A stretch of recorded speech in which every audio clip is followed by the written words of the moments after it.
Welcome to this halftime edition of WSAZ Plus. As a matter of fact, we do have some headlines to tell you about.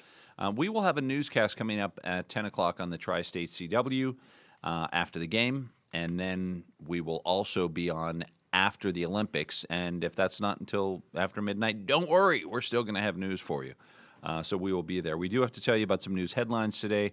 One person died, and two dogs of that family also died in a fire that happened in Marmet, West Virginia. It happened yesterday. Marmet Fire Department says loud booms were heard by neighbors in the area on Saturday night. Firefighters say they had a very difficult time due to all the ice and the frigid weather that they were dealing with. It was on Creek Alley, which is in Marmet. Kanawha County Sheriff's Office says call came in about 7 o'clock about a structure fire. Fire department says Lenz Creek was shut down, and obviously Creek Alley had to be shut down too on Saturday night as they worked to try to knock down those flames.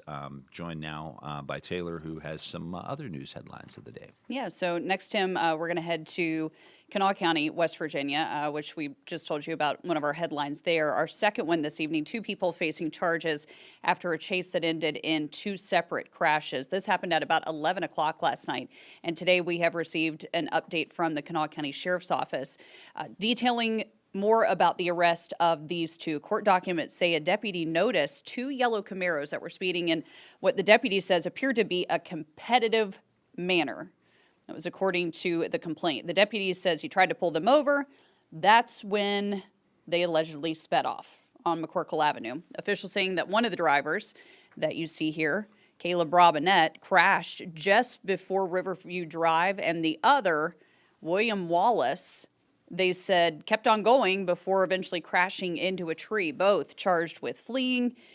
But they say that Wallace, he is also facing an additional charge because deputies believe that he also was under the influence when this happened.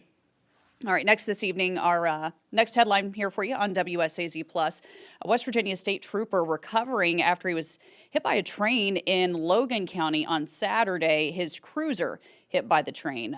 He was in the cruiser when this happened. According to officials, the 911 officials in Logan County, the crash happened on the intersection, or right at the intersection of Water Street and Dingus Street. A CSX train, according to investigators, actually slowed down when this happened, so was not going at full speed.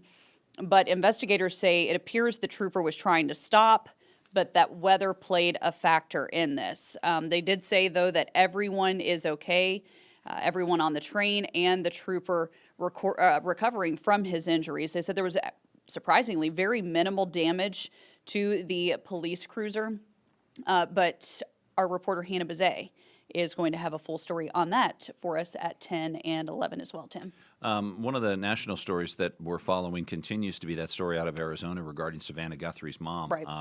It's out of Tucson, the search for Nancy Guthrie now on day 8, and officials have still, at this point, not named a suspect. They haven't even talked about a person of interest, although I'm sure that that's something that a lot of people are obviously waiting to see if that happens over the next few days, perhaps. Yeah, but it's been more than a week now that she has been missing. And her family, her daughter, Savannah Guthrie, co-host of the Today Show on NBC, and her two siblings have been putting out video updates, the most recent one saying that they would pay up whatever has been demanded of the kidnapper or the kidnappers in this case. That's something they still don't know, but one of those notes, Tim, allegedly demanding $6 million of payment in the form of Bitcoin, and that deadline by Monday, so tomorrow, 5 p.m., threatening her life if those demands are not met. But the biggest thing that the family has been asking for at this point, Tim, is just proof of life. They just want to know that Nancy Guthrie is still alive and that she'll come home. Yeah, obviously they're saying that. But as we said, Sheriff's Department out in Pima County, Arizona, has said they don't have a suspect. They're not announcing that they have a suspect or persons of interest. FBI is still involved. They're offering a $50,000 reward for any information that leads to her recovery. So we have those stories, and of course the latest on the weather situation around here, because the ice continues to stick around. We'll have all that coming up on the Tri-State CW at 10 o'clock and on WSAZ after the Olympics. Right. Enjoy the game, everyone. We'll see Hey, you then. thanks for joining us.